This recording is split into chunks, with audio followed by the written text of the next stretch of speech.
welcome everybody here to opening game week press conference. Exciting time for us. We're thrilled to get back on the field and play against somebody else. It's kind of hard sitting there watching all these NFL preseason games or even high school scrimmages. You see clips online. Everybody else in the world's getting to practice or against somebody else, and we've got to wait till the first game. But we're glad that it's finally here. This team is very hungry, very excited to go play, and obviously got a great opponent coming in here, in FAU. Really impressed as we studied them throughout the offseason and then here as of late. Really impressed with their program. What Coach Kiffin and that group have done, the transformation that's happened there over the last couple of years is pretty remarkable. I remember watching them, being in similar leagues, similar level when I was at East Carolina a few years ago, and just the change first in the talent base that they have there. Their talent level is very good. They've brought in a number of transfers. They've had recruited well. They've hit on some guys there in state, which you expect in the state of Florida.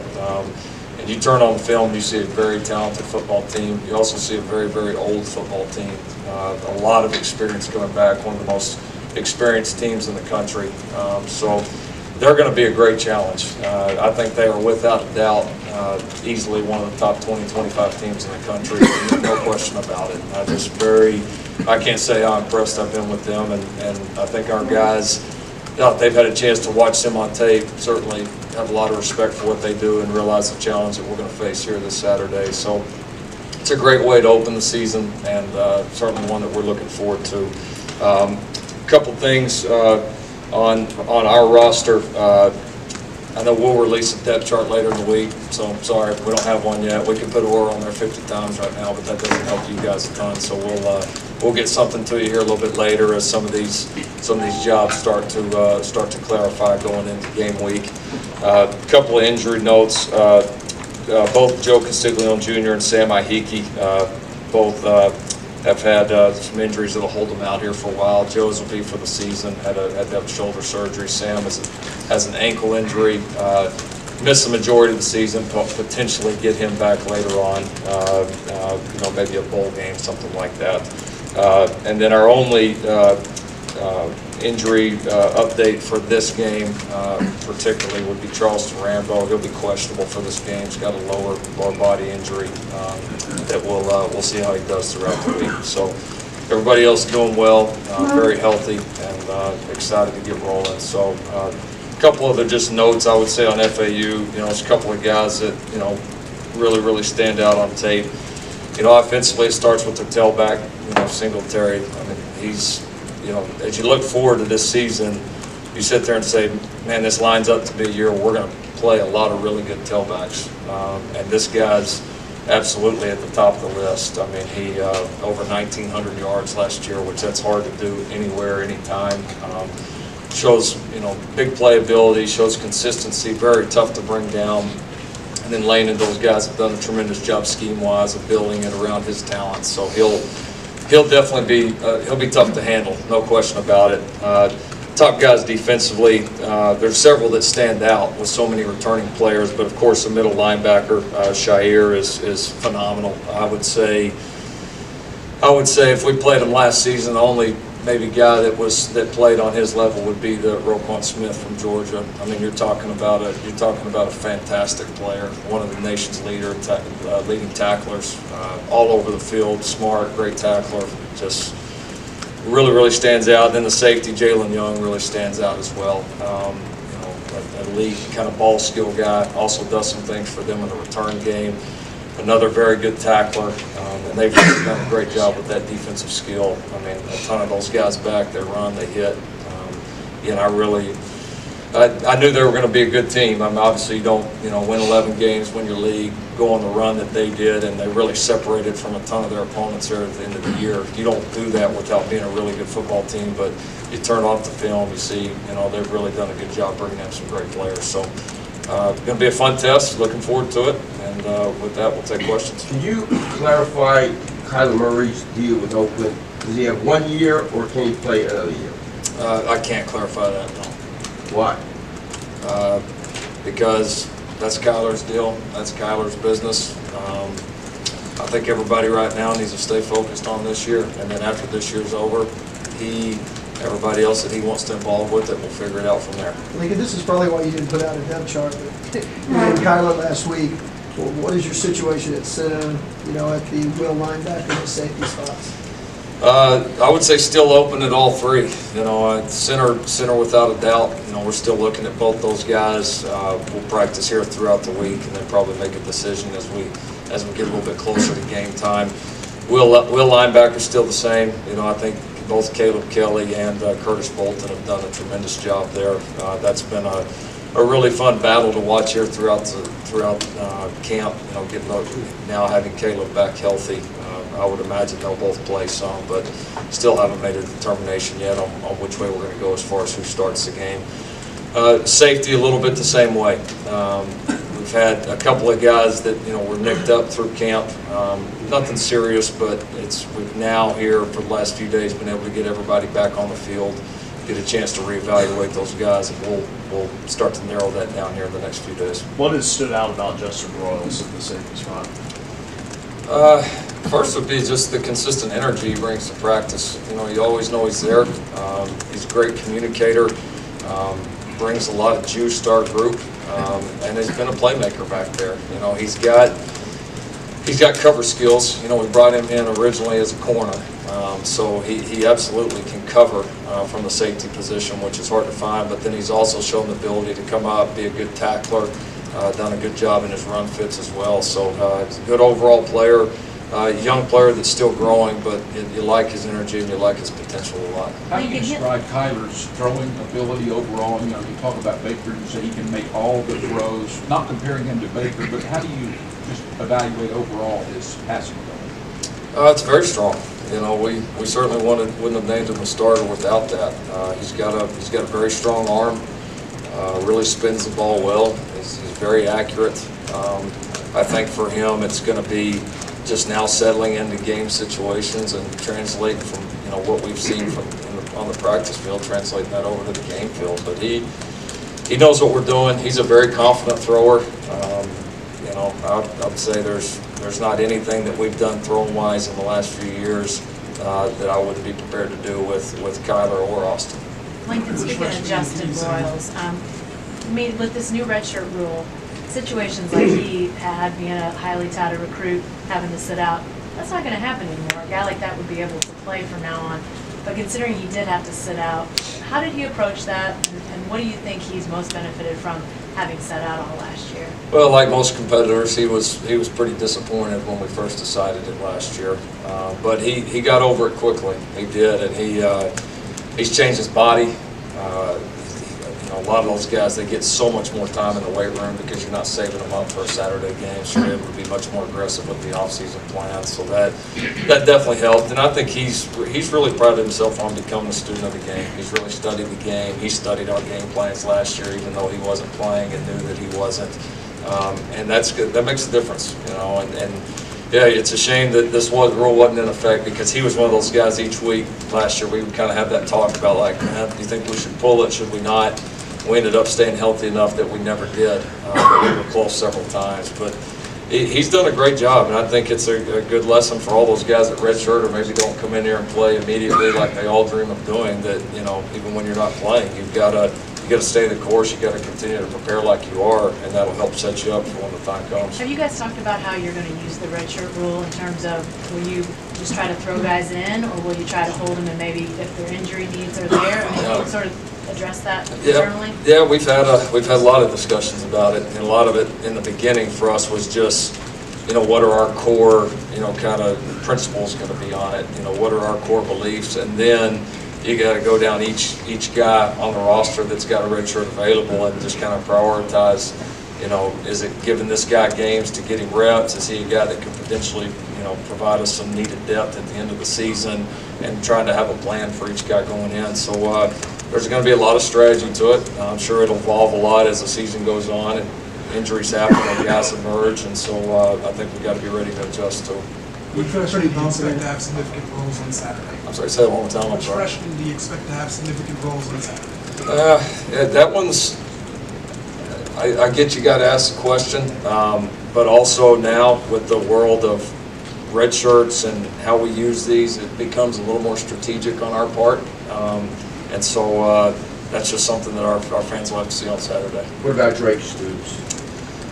Yeah, Drake's done a good job. He's competed well. He's got some playmaking ability that shows up, makes some plays that you wouldn't expect, any guys to make. Just kind of some wow plays that show up. He's still, like most freshmen, got to become more consistent, with the speed of the game and understanding everything we want to do offensively. But we've got a little bit of a nice battle kind of brewing there at the inside receivers with him, with Michael Jones back, with Nick Basquin back. Miles Tees has been tremendous here over the spring and camp. Calcaterra, Lee Morris. It's a pretty interesting group, so we're still sorting through kind of who we're going to play. Some of that will depend on this week, but we've got some good options there. If it became a case where Buzzy Bolton starting at will, would you think about moving Caleb back over to the Sam just to get a little bit more experience at the starting position there? We'll see how it plays out. I think some of that will depend on what personnel groups we play in. I think it'll depend on how those guys do early in the year. But our plan right now is to play both Curtis and Caleb at will, and then that'll be our start point. If we've got to adjust from there, then we will. Lincoln, can you talk a little bit about the confidence factor you have in the cornerbacks this year? The corners. Yeah. Yeah, a lot of confidence. I would say definitely more than going in last year. I think just because we've got more proven bodies. Motley's played a lot of ball for us, and I think he's really been one of the standouts, I would say, so far defensively throughout camp. I think he's primed to have a big year, just playing more consistent. I think he's in a pretty good place right now, so excited for him. And then, playing both those true freshmen last year, that was big for us, and that, Trey Brown and Trey Norwood both got a ton of experience, a ton of game reps. They both played extremely well at corner, and then Trey Brown was obviously a standout for us on special teams as well. And so we got a great competition going on there. I think a big decision for us will be kind of who emerges at that fourth corner spot right now. Miguel Edwards is a guy that I think that we're certainly going to look at on it, but it's those first three are pretty solid right now. Lincoln, you talked all the way back in Frisco kind of about what it's like motivating young guys in this day and age. I'm curious, when you talk about developing toughness through preseason, is that something that's still always a big concern for coaches to see how physical the team is going into a season? Absolutely. And the way with not having two-a-days and so many of the different rule changes now, there's you've had to adjust maybe how you develop that throughout camp, and then how you evaluate it as well. And so and I think that's always important for us here, because in Oklahoma the program's always been based on that toughness. The great teams here have always had that edge and that mindset about them, both physically and mentally. And so I think we all recognize that this team is going to have that. I've seen some early promising signs, but you've also got to see it on Saturdays too. And so we'll find out here shortly. What about Bookie? Is he going to be at nickel, one of the safeties? How are you going to use Bookie? Yeah, we'll probably play him in the nickel. He can also play some safety for us as well. So some of it will depend on, again, which groupings we're in the most. But I feel like right now we would look for him to start in the nickel and then potentially move around if needed. But he's a pretty versatile guy. He can do a lot of different things, but he's definitely a gifted nickel without a doubt. Thinking back to tough openers, you guys lost. You weren't the head coach, but losing down at Houston, recovered and all that. But you talked a lot about fast starts. You've got a tough team, you're saying, coming in here. Where do you think this club is mentally and being ready for a serious challenge? I think they're in a good place. We've carried over a lot of the same principles that we had from last year, as far as the emphasis of the early season schedule in camp. How important it is for this team to get off to a good start. And I would argue it's maybe even more important for this group, again, because we are so young at so many positions, and so many guys playing either their first real game experiences or first game experience at all. And so it's definitely going to be critical. And this non-conference schedule just presents so many different challenges than it did last year. You could argue one's tougher, one's not, but they're you know, we're getting ready to play 3 good teams. First one up here is FAU, and so it's going to be important for us. We need to play great. We need to have a great home crowd. We need a big-time home field advantage. I mean, everybody needs to come do their part, us included, on Saturday. And let's go get off to a great start. How much familiarity do you have with Lane Kiffin? Do you guys know each other at all? And then how have you kind of followed the different stops in his career? Yeah, never met him. We've talked on the phone briefly, texted back and forth a few times, but interaction's been pretty limited. But yeah, definitely a guy I followed. You know, he's done a great job offensively at all his different spots. Obviously, a guy that got a lot of responsibility at different places at a young age, so that's always been somebody that, you know, guys like that I've tried to look to and learn from. But I mean, the guy offensively has a great record, and obviously he's done a tremendous job as a head guy there, so a guy that I have a lot of respect for. What about your thoughts about Charlie Weiss Jr.? He was your age, basically, taking over a program as an offensive coordinator. Yeah, no, it's another guy that I don't know personally. Knew his dad a little bit, but really, you see again what he's done at a young age. He's been given a lot of responsibility, you know, and I don't know Lane well, but I think I know him well enough to know he wouldn't give somebody that responsibility if he didn't see something in them. So he's obviously earned Lane's trust. He's done a great job at other spots. We have a lot of kind of mutual friends, and everybody that I know speaks very highly of him. So it looks like he's one of the true up-and-comers in this business. Hey, Lincoln, when you have to make a decision like... It's kind of weird me talking about up-and-comers. Go ahead, sorry, Jason. That's all right. When you have to make a decision like dismissing Chris from the team and now he's coming back, do you keep up with those guys? Do you root for them? Sure. How do you handle that? Yeah, especially a guy like him, because I recruited him, you know, and got to know his family so well.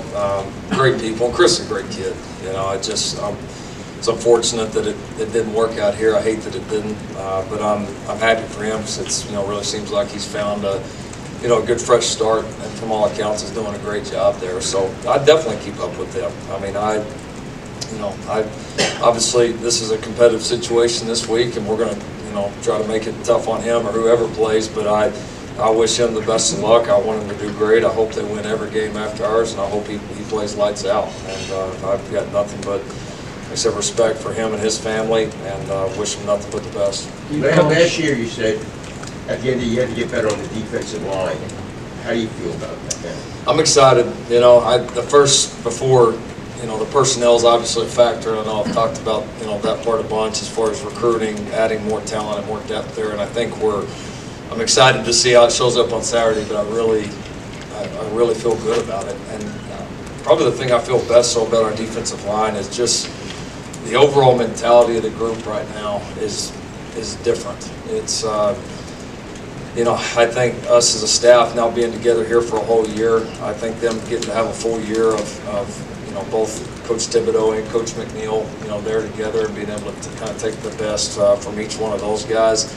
And then we've got just some young leaders in that group, you know, Kenneth Mann, Amani Bledsoe, Dylan Famatal. Those guys have really kind of assumed that group and really taken over. And I just feel like mentality-wise we're in a great place. I think we're improving faster. I think we're playing better as a whole. We've got some young guys, but they're extremely talented. The depth is probably as good as it's been since I've been here. So we know that's got to go from being just a good, solid group for us to being an elite group. And, you know, I'm certainly counting on us taking steps to do that and feel like we've got a group that can do it. Who's Lincoln, is that your something deep that's snapper, tangible? and who are you going to run on your return game? Deep snapper still looking at. We brought in a couple of guys in the offseason. They're pretty good. And I've had Casey Keller here that's done a nice job as well. So going to continue to evaluate those guys here this week and see where it plays out. Return game as well. Still a little bit of wait and see. You know, we've got, you know, between, you know, CD, Marquise, Rodney, those guys at punt return. Still got a number of kickoff return guys, and we'll probably try to rep a few different guys. But, you know, I think Marcel Sutton's certainly going to be involved. I think, you know, Pledger will be involved. I think Michael Jones has a chance to be involved. So, as we kind of get our game plans in here, we'll see which one best fits our returners. Lincoln, on the defensive line, what you're talking about, the qualities you're talking about, is that something at all that's tangible during practice? Do you see better attitudes or whatever improve in between practices, or how can you quantify that? Yeah, You know, I'll give you an example. Like, to me, one of the groups here over the last few years that just has consistently, the mindset, mentality behind the groups that has consistently been really good has been our offensive line. You know, and part of it comes from, you know, having the same offensive line coach for the last few years. Part of it comes from, I think we had some pretty strong leadership, even though, you know, like my first year here, we weren't ultra talented on the offensive line, but we had some strong leadership. We had some good, solid players that were seniors. We had some young guys like Orlando and Drew that were playing, that were still, you know, puppies that were still trying to figure it out. But the overall mentality and all that of the group, I think, made them continually improve. Where I feel like that's something we've been trying to build with our defensive line, and you can just kind of feel it when you're around them all the time. I think it's, you know, how do they respond to a bad practice? How do they respond to a bad play? Are the coaches having to do all the leading, or is there some alpha dogs in the group that will bring the group up, particularly when things aren't going well, and help guys get back on track, or guys that maybe when you can't be around them in the summer that are making guys do the extra things, that are setting the tone when coaches can't be there. That's when you get that going in a group and you keep that going, then even in your years where maybe you're not your most talented, you still got a chance to play well. And then when you are very talented, you got a chance to play elite. And so, and I think it, more than anything, it helps develop consistency. And that's a word we've used for our defensive line and really for our whole defense, as far as a goal for us, that we've had these really bright moments where we've played extremely well. We got to do that more often. And so I think you got to have that mentality. You got to have that leadership within the groups. And I'm very encouraged by what I've seen as far as our defensive line group in that regard. Coaching, I think probably for a guy coming from the Leach coaching tree, you probably rely on the run more than people might have expected you would. How has your play calling evolved through the years? It seems like your offenses have run more as you progress. Yeah, you know, we just, I would say I've certainly, you know, become more knowledgeable in the run game and more comfortable, maybe is a better word. And that's, you know, a lot from just the guys I've worked with here. You know, Coach Beanbo, Coach Boulware, Coach Gundy from being the running back coach here for so long, Coach Beamer now. I mean, those guys have had extensive, you know, extensive knowledge, and they spent so much time in different systems within the run game that there's a lot of guys you can draw on there. So, you know, we've been able to piece something together here in the last few years that's allowed us to run the ball well. And then, so I think there's just being comfortable and having some great guys in the room there. And then I would say the other part of it is just the personnel we've had here. It's made sense. I mean, we've always had great backs and great offensive linemen at Oklahoma. And Ronnie Anderson in the same class now with Mixon and P. Ryan. He's, I would say yes. You know, I would say based on the way that he played last year and said the second half of the season, the way he's performed in the off season, he's skill set's different in some ways, but I mean, he's an elite player. I mean, there's no doubt about it, and I think he's teed up to have a great year. I know Lincoln. Branch of the air raid. What do you have a name for this offense? No. Get asked it a bunch. No, I don't. I mean, just, you know, hopefully just a championship offense. You know, that's all I care about. Lincoln, I know you're confident in what Kyler could do running the offense. You talked just a second ago about Rodney Anderson.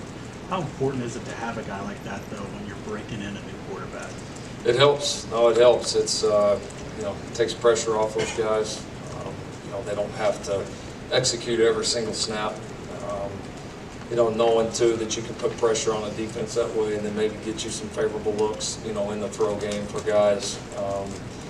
It makes a big difference. You know, the play-action game's so much better. Yeah, I just think, you know, I think it really helped Baker throughout the years. You know, if you really look, you know, when Baker started to really play well, you know, midway through his sophomore year was kind of in tune with when we started running the ball well. I mean, it's hard to just sit back there and throw. You know, people are too good. Defenses are too good, especially the ones that we play. You know, it's tough to protect, tough to read it right every single time. And so you got to be able to take some of that pressure off and make people, if people can just sit there and tee off on you one or the other, it's going to eventually it's going to catch up with you. So we've been able to keep people a little off balance that way, and hopefully we can keep doing that. With your confidence in Kendall, will you change anything in terms of, you know, it's basically been the starter is going to play, you know, less than until it gets to be a runaway or he's injured. Will you change that any because of your confidence in him maybe or the situation? I certainly have a lot of confidence in him, and I think any times in those situations, you just, you know, we've obviously got to get the production. I mean, that's got to happen, and so whoever's in there's got to play well. I do have confidence that if there was a reason to put Austin in the game, that he would go in and play well. But I've never been a guy that's going to go give a quarterback a short leash. I mean, that's not, you know, you can't play the position that way. You're going to make some mistakes.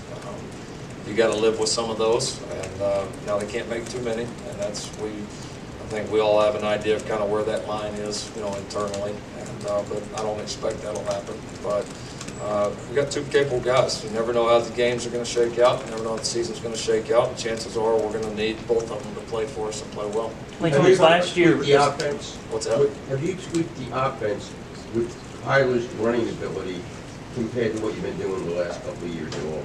Oh, you know I'm not going to answer that. Come on. It's not my first year anymore. No, yeah, we're always going to try to fit it to our guys. You know, what we do or don't do, we'll see here soon.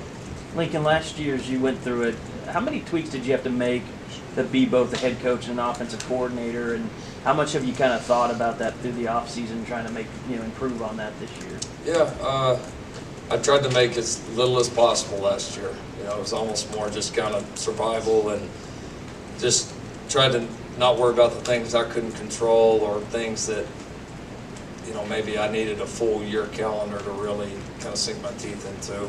And so, yeah, this year I would say a little bit better overall grasp of that, been able to do, you know, a few more team things, you know, help be involved when I can on the other sides of the ball. So I think having a little bit more of an idea of kind of how it goes, being able to, you know, even like during the spring period this year where, you know, I can't go out and recruit like I did the previous year, having a lot of time to do some of the work and be caught up so I can spend more time in different places without the, you know, throughout the program. So I think I've been able to diversify a little bit more this year, and it's certainly been a little more steady for me.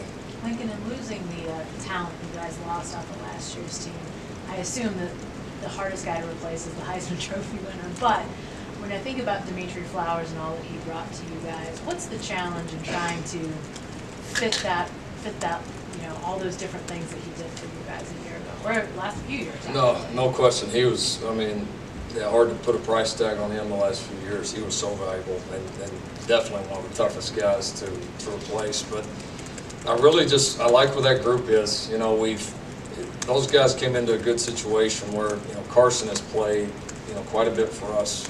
He has taken 1 million reps around here, and he's easily playing the best ball of his life right now. He's going to start at that position. He's earned it. I mean, there's, you know, no question about that. So excited for him and his opportunity. And he brings an intriguing skill set that's, you know, there's some things he does differently than Dimitri that I think we're going to be able to use and do some good things with. And then Jeremiah, it actually worked out perfect last year for him to be able to redshirt. We didn't know if we were going to be able to. Very, very smart kid, very talented. So we've created a little more depth than what we've had at that position. Excited about their skill sets, and it was great for them the last few years to be able to learn with Dimitri. Dimitri did a great job of getting himself ready to play, but also helping to prepare those guys too. So I think they've had a good example set forth. And then the last thing I would say on it is just the way we've divided up the staff now. You know, with having Shane there with those guys all the time. You know, Jay did a great job with them the last few years, but as we've talked, Jay's schedule was pretty tight. His time was divided up in a lot of different areas. So I think that increased emphasis from the coaching staff has probably helped as well. Coach, in what ways off the field has Kyler Murray helped go through kind of just basically, instead of it being handed to him in the spring, the quarterback spot, how has having a tough quarterback battle taught him to grow off the field? I mean, competition's always good. I mean, I think he knew coming here that, you know, that there was going to be competition, and didn't shy away from that. Neither did any of our quarterbacks. So, yeah, I think going through that competition is great. How has that shaped him?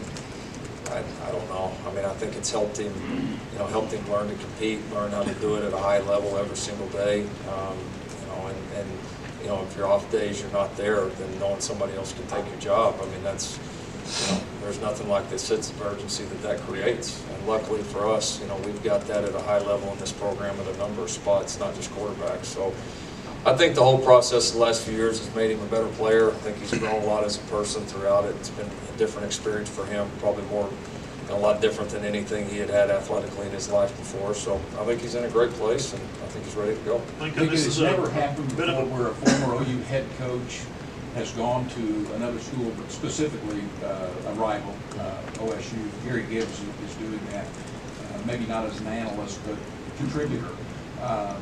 Can you talk about your thought process and any communication that might have gone on there with Gary? Yeah, no, Coach Gibbs. Now we've talked a few times.